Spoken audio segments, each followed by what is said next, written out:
Today we're starting an exciting series. It's called Move. I'm sure you all hear that word quite a lot these days. Sometimes it's a good thing, sometimes, we'd rather stay where we are. Everywhere I look, I see movement. We need to move when God calls us to act. We should be quick to obey when God says move. I like to move it, move it. I like to move it, move it. You like to move it. I like to move it, move it. I like to move it, move it. I like to move it, move it.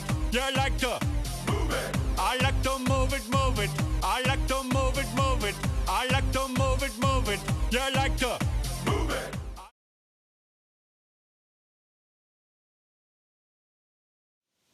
We kind of love it when it's recess time at school. We get to move all over the playground and have fun. We don't love it so much when the teacher says we must move desks away from our best friend. Some of us love going outside on a sunny day to move around the yard and the neighborhood. Others of us would rather not move because we're too busy playing video games. We love moving down the road on vacation, going someplace exciting like an amusement park where we can really get moving. We don't love hearing from Mom and Dad that it's time to move permanently, away from our school and friends and church, to someplace completely new. Sometimes moving is a choice. Sometimes it's not. Sometimes it's fun and exciting, but sometimes it can be scary. One thing is for sure, moving is never boring. Whether we're exploring new places, trying new adventures, or just exercising our feet, moving gets our heart pumping. As followers of Christ, God wants to get us all moving. That's one of the reasons we call ourselves followers of Christ, not sitters of Christ. God doesn't want us to sit in our seats on Sunday, hear a few Bible verses, and then forget about them. He wants to get us moving. He has big plans for each of us, and those plans begin when we listen for His lead and start to move. God may use prayer to speak to us, or the Bible, or other people. The important thing isn't how He speaks, but what we do when He speaks. When God says move, that's right, we need to move. Today's Bible story is about a man named Abram whom God asked to move. Abram lived in a nice city and was very wealthy. He had lots of friends and was very happy. But God had big plans for Abram that could not begin until Abram packed up everything and moved. I hope you guys are paying attention because I'm going to ask you some questions as soon as Faith's done reading. Hi, guys! Faith, would you read Genesis chapter 12, verses 1 through 5? Genesis 12, 1 through 5. The Lord had said to Abram, "Leave your country, your people, and your father's household, and go to the land I will show you.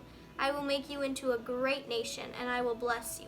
I will make your name great, and you will be a blessing. I will bless those who bless you, and whoever curses you, I will curse. And all peoples on earth will be blessed through you." So Abram left, as the Lord had told him, and Lot went with him.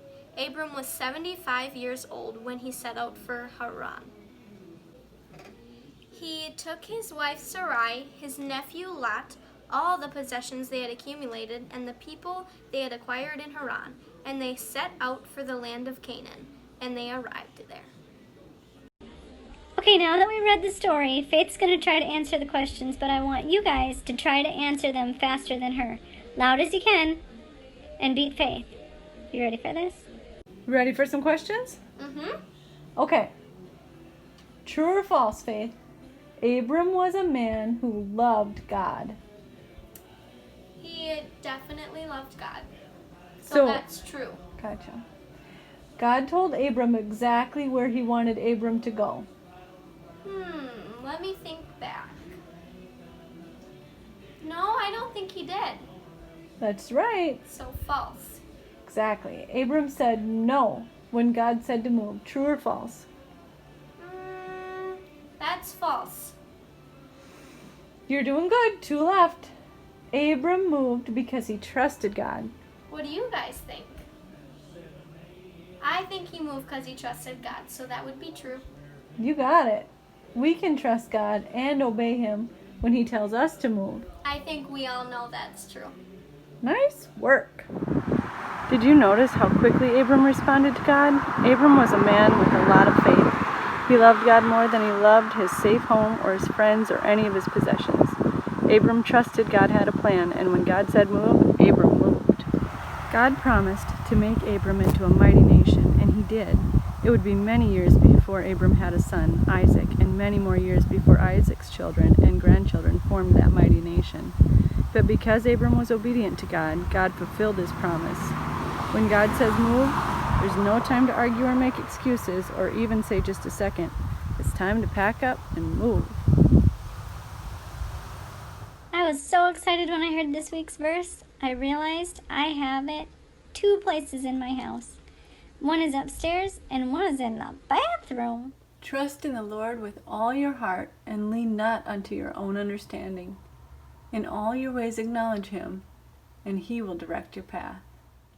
Trust in the Lord with all your heart and lean not to your own understanding.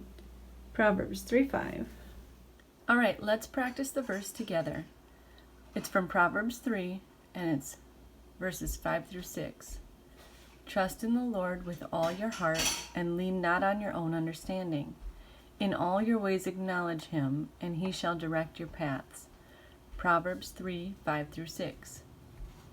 I think it would be fun if the words that go away, if you guys could say those extra loud to show that you know them even though you can't see them.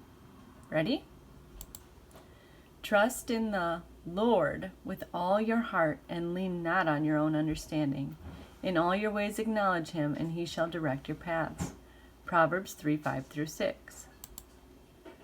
Trust in the Lord with all your heart and lean not on your own understanding. In all your ways acknowledge him, and he shall direct your paths.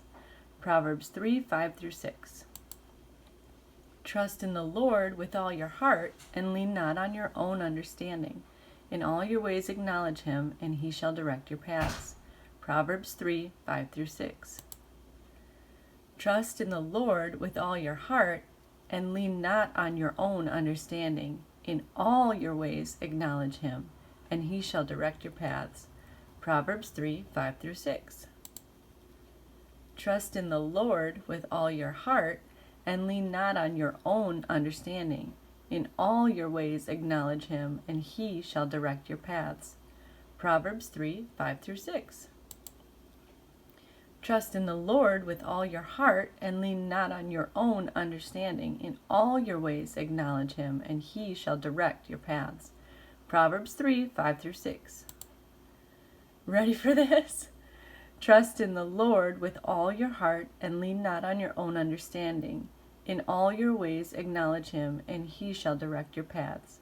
Proverbs 3, 5 through 6. Here are some simple ways you can practice the lesson at home this week. Pause the video now and share this with your family.